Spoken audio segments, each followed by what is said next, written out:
अमेरिकी राजदूत सर्गियो ने इस बीच वार्ता की जानकारी दी है। रात 10:30 बजे के करीब ट्रंप ने यह जानकारी शेयर की। राष्ट्रपति ट्रंप पीएम मोदी को महान दोस्त मानते हैं। अमेरिका भारत के संबंधों में असीमित क्षमता है, ये गोर की तरफ से भी कहा गया है।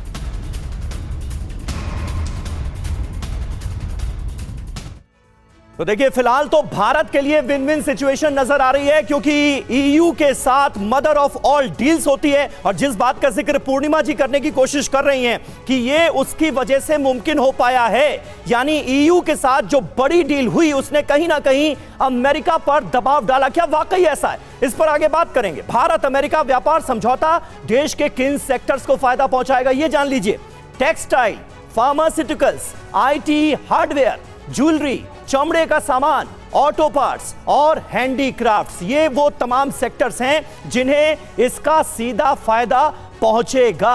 और कहीं ना कहीं मनीष, आज शेयर बाजार भी वेलकम करता हुआ नजर आ रहा है इस डील का। 23 लाख करोड़ निवेशकों के बने हैं शुरुआती उछाल जो जबरदस्त देखा गया।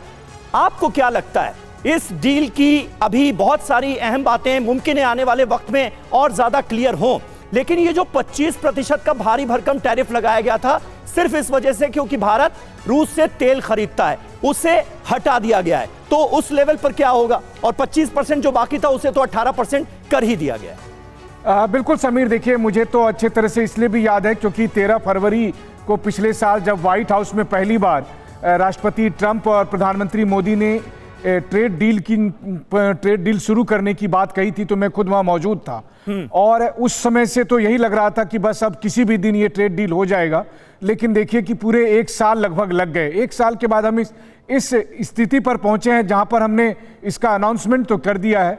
बहुत सारी बातें अभी साफ होनी बाकी है। मसलन रूस से हम सस्ता तेल अगर नहीं खरीद रहे हैं तो चलिए 25% का टैरिफ अब खत्म हो गया। मुझे लगता है कि वो ट्रंप वैसे भी हटाने ही वाले थे, उनको एक ऑनरेबल एग्जिट मिल गया। लेकिन भारत को कितना फायदा होगा, क्योंकि अब हम सस्ता तेल अगर रूस से नहीं खरीदेंगे तो वेनेजुएला वाला तेल कितना सस्ता होगा कि वो रूस से भी बेहतर हो हमारे लिए। तो ये 25% एक्स्ट्रा टैरिफ जो हटाया है अमेरिका ने, क्योंकि हम रूस से तेल खरीद रहे थे इसलिए टैरिफ लगाया गया था, तो क्या इसका सीधा मतलब यह है कि रूस से अब हम तेल नहीं खरीद रहे, या कम करेंगे या बिल्कुल ही खत्म कर देंगे? इसे लेकर कुछ जानकारी है क्या? बिल्कुल, देखिए इसमें 2 तरह की बातें हैं। एक तो पहली बात है कि पिछले कुछ हफ्ते में धीरे धीरे करके हमने रूस से तेल खरीदना कम कर दिया था, तो मुझे लगता है कि प्रेसिडेंट ट्रंप को भी लग रहा है कि चलो भारत ने मेरी भी बात मान ली है।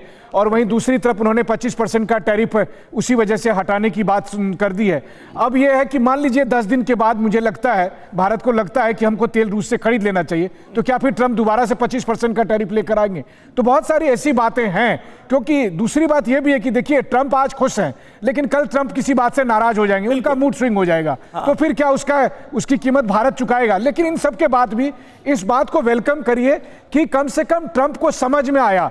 तो वो कहते हैं ना कि सुबह का भूला शाम को लौट आए। एक चीज तो है कि भारत और रूस का जो ये ऑयल इंपोर्ट का बिजनेस है, इसको ट्रंप हर बार यूक्रेन से जरूर जोड़ते हैं। पिछली बार भी उन्होंने काफी कड़े शब्दों में भारत को जिम्मेदार ठहरा दिया, और इस बार कह रहे हैं कि भाई उसको खत्म करने में युद्ध को इससे मदद मिलेगी। तो वो अलग अलग तरीके से सोचते रहते हैं, डिफाइन करते रहते हैं, लेकिन फिलहाल बड़ी बात यही है कि एक रास्ता खुला है भारत और अमेरिका के बीच फिर से टैरिफ को लेकर। और भारत अमेरिका ट्रेड डील को लेकर सबसे बड़ी जो खबर है, अमेरिका के कृषि मंत्री का दावा क्या है वो देखिए। अमेरिकी कृषि उत्पादों के लिए खुला भारतीय बाजार। पहले कृषि और डेयरी प्रोडक्ट को लेकर डील अटकने की बात कही जा रही थी। यह मामला भारत के लिए बेहद संवेदनशील है। खुद प्रधानमंत्री नरेंद्र मोदी ने भी इसे संवेदनशील और महत्वपूर्ण विषय बताया था। अब देखिए जो बयान आया है उसमें यह कहा गया है कि अमेरिकी कृषि उत्पादों के लिए भारतीय बाजार खुलेगा।